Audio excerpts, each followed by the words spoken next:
Dr. Blumenau considerava a data de 28 de agosto de 1852 como data de fundação da cidade, por ter sido nesta ocasião que ele entregou os primeiros lotes de terras na região, no bairro Garcia. Tanto é que em 28 de agosto de 1877 foi comemorado o 25º aniversário de Blumenau. Mas em 1900, o poder público adotou a data de 2 de setembro de 1850 para comemorar a fundação da cidade, porque foi neste dia que chegaram os primeiros imigrantes por aqui. O fundador Blumenau faleceu na Alemanha em 1899. Portanto, ele morreu sem saber que a data de fundação foi mudada para 2 de setembro em 1900. Bacana, curiosidades que a gente passa adiante. Mas olha, gente, nesse programa especial de Blumenau, nós fizemos questão de falar de uma pessoa que é muito lembrada na memória de todos os blumenauenses. Você já deve ter ouvido falar de Willy Sievert, né? Por muitos anos, ele teve comércio aqui na cidade e virou referência para os demais empresários da área.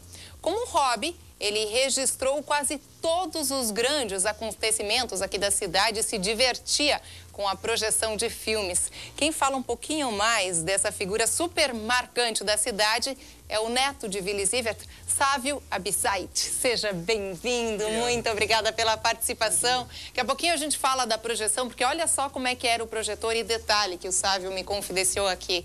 Nunca deu manutenção, né, Sávio?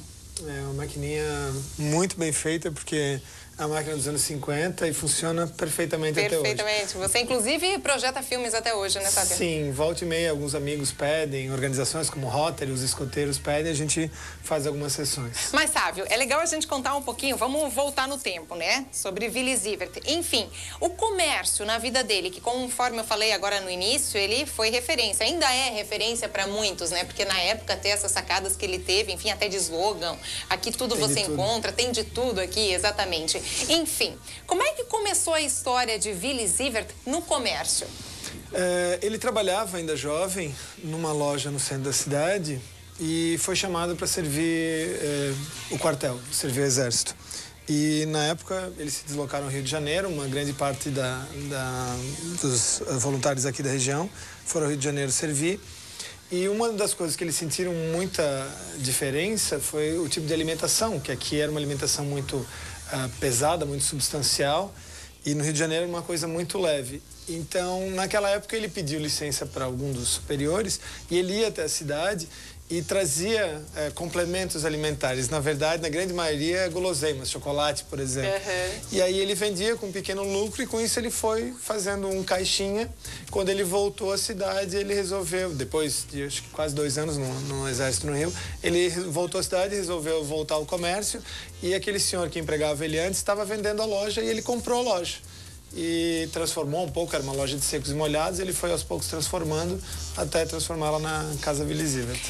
Gente, olha a visão do empresário, né? Ele conseguiu, sem trabalho, ele conseguiu de uma forma criar um trabalho, com o lucro que ele conseguiu economizar e aí sim comprar a sua loja, que foi referência, conforme a gente já citou aqui várias vezes. Mas enfim, e depois disso veio as fotos, os vídeos, como hobby. E aí, como isso aconteceu?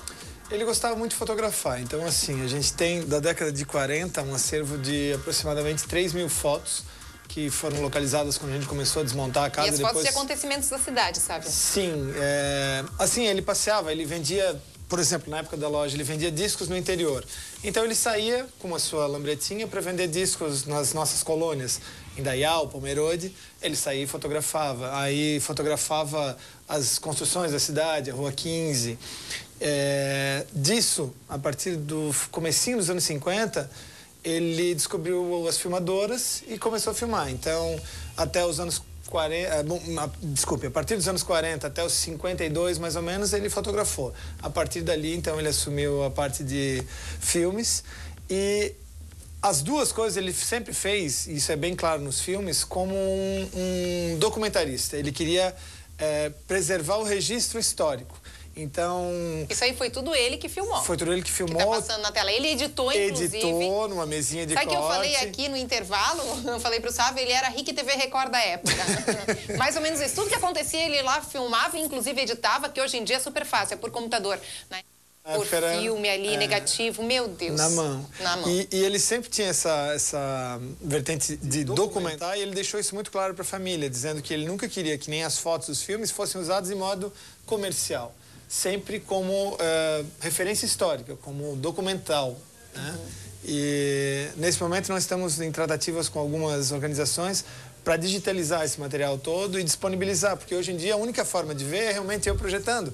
Não é sempre que eu tenho disponibilidade e nem todo mundo tem acesso a essas projeções. Claro. Então a ideia é poder disponibilizar isso para a população em geral. Por exemplo, Sávio, o que tem de marcante aí em todos esses... Ao todo são quantos rolos de filmes que você tem? Tem mais ou menos 270 rolos de 7 polegadas. E isso em cada rolo é quanto tempo de filme? 11, 12 minutos. Nossa, mãe. Tá aí, olha quanta coisa, né? Tem tudo editadinho, de uma forma... Enfim, que fatos marcaram nesses... Você já deve ter assistido todos, né? Não, todos não.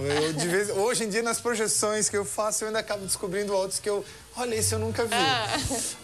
Tem, assim, desfiles, 7 de setembro, festas de casamento, inaugurações de... A inauguração de Santa Isabel, por exemplo, da ala nova de Santa Isabel, lançamento de Pedra Fundamental, por exemplo, do Bela Vista, ou da Igreja Matriz nova, atual no caso, né? Então, assim, qualquer evento que tivesse interesse histórico, que pudesse no futuro vir a ter interesse histórico, ele filmava. Assim, qualquer aspecto do cotidiano. Por exemplo, quando voltaram as cinzas do Dr. Blumenau, que voltaram de barco para a cidade para chegar no mausoléu, tem a filmagem dessas barcaças chegando. Olha a rica história que tem em tudo isso, hein, sabe? Tem muita história. Eu vou pedir para o pessoal voltar para cá, para agora entender como é que funcionava essa filmagem da época. A gente não tem a câmera aqui, mas a gente tem os rolos de filmes e o tal projetor, que inclusive é o projetor que o Sávio usa hoje, né, Sávio? Como é que funciona isso? Esse era o projetor original dele. Nós temos ainda 3 dessas máquinas. É um processo muito simples. O filme passa por uma sequência de polias que traciona ele e dentro desse conjunto tem uma lâmpada forte, uma lâmpada de 1000 watts, que faz com que a imagem seja projetada adiante.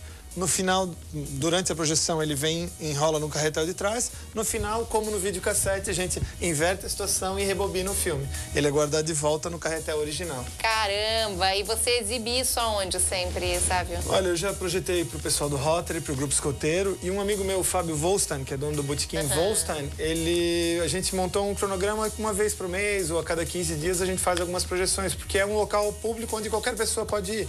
Então a gente avisa no Twitter, no Facebook, e as pessoas vêm assistir.